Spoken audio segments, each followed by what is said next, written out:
Манжчин улсын шин засгийн бодлого 20 дугаар зууны эхээр Манжчин улс Монголын талаар урд баримталж ирсэн бодлогоо өөрчилж хятад иргэдийг Монголд олноор сууршуулж тариалан эрхлүүлэх болж хятад иргэд Монгол эхнэр авахыг хориггүй болгожээ. Мөн түүнчлэн Манжин эрх баригчид сангийн яамнаас хүрээнд байгаа амбанаараа дамжуулан Монгол аймагуудын чуулган дарга засаг ноёдоос дараах асуултанд тодорхой хариулт авахыг шаардсан байлаа. Тэдгээр асуултууд нь нэгдүгээрт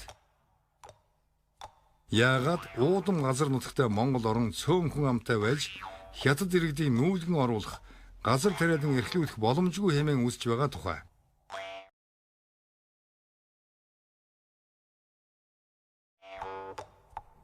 Хоёрдугаарт дээр дурдсан нөхцөл байдалд хаалган хот хүрээ хоёрын хооронд төмөр зам байгуулах асуудал хэрхэн нөлөөлж байгаа. Үүнд ямар хүндэтгэх үндэслэл байгаа талаар. Гуравдугаарт хятад иргэдийг сууршуулах, газар тариалан эрхлэх, төмөр зам барих, автомашины зам тавих зэрэг нь үнэхээр Монголын нүүдэлчд болон мал аж ахуйг шахах үндэслэлтэй юм бол уул уурхайн үйлдвэр эрхлэх нь ямар шалтгааны улмаас бас халгаатай гэж үзээд байгаа талаар хоёр томл утгагүй нэг хариулт өгөхийг богдож авсандаа мутагт болон Монголын ноёдоос Манжин хааны засгийн газар шаардсан байна. Иймээс богд болон ноёд эл асуудлыг нухацтай хэлэлцэж маш болгоомжтой хариулах шаардлагатай болжээ. Явсандаа мутагт дэрэгдэх Монгол ноёдынхаа хамтаар улс орныхоо одоогийн дотоод амьдрал болоод ирээдүйн нөхцөл байдлын талаар хэлэлцдэг байсан тул энэ удаад тэд дээрх онцгой асуудлын талаар сайтар хэлэлцсэн байна. Удтал хэлэлцсэний дүнд Манжин эрх баригчид өмнө нь мэдэгдсэн хятад иргэдийг Монголын нутагт сууршуулах болон газар тариалан эрхлүүлэх боломжгүй гэсэн байр суурийг хамгаалж бэлчээрийн мал аж ахуйн өвлийн цагт уул нүүдлэх шаардлагатай байдаг тул уул уурхай нь олон янзын сөрөг үр дагавар авчирна хэмээн үзэж байгаагаа хутагт болон ноёдын зүгээс илэрхийлсэн байна.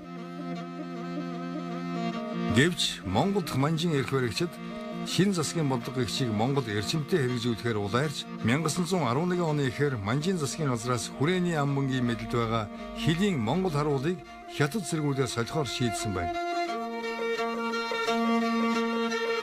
Ингээд хуучин Манжин засгийн газраас халахын 4 аймаг ховдын хязгаарыг захируулахаар Улаасад Жанжин, хүрээ ховд зэрэг хотуудад амбан сайд суулгаж байсан бол шин засгийн бодлогоор Монголын хойд хэдийн дагуу барьдаж байсан Монгол харуулуудыг хятад зэргүүдээр сольж нүүдэлчин монголчуудын малын бэлчээрийг тариалангийн талбай болгож тариалчин хятадыг олноор нь сууршуулах болсон юм.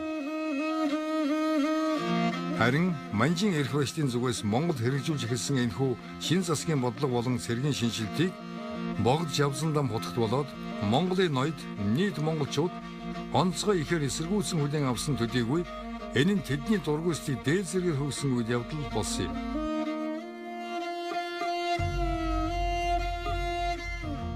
(1910 оны 3 дугаар сарын 26-ны өдөр хүрээнд архиусан 3 монгол лам хятадын нэг бүсийн худалдагч нарын хооронд маргаан болж түүнээс үүдсэн зодооны хэрэг нь үндэсний эрхчлөөний тэмцлийн эхлэлийг тавьжээ.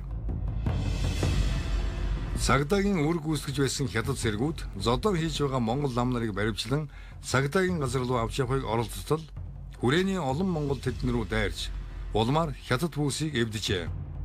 Энэ тухай мэдээ авсан хүрээний Манж амбан сандоо уг хэргийг зохицуулахаар өөрөө очсон байна. Гэтэл уур хилэнгээ барьж чадсан монголчууд түүний зүг чанга дуугаар орилолдон чулуу нүүлгэсгээсэн байна. Иймээс сандоо амбанд сүйхэндээ яарвчлан сууж буцхаас өөр арга олдоогүй байна.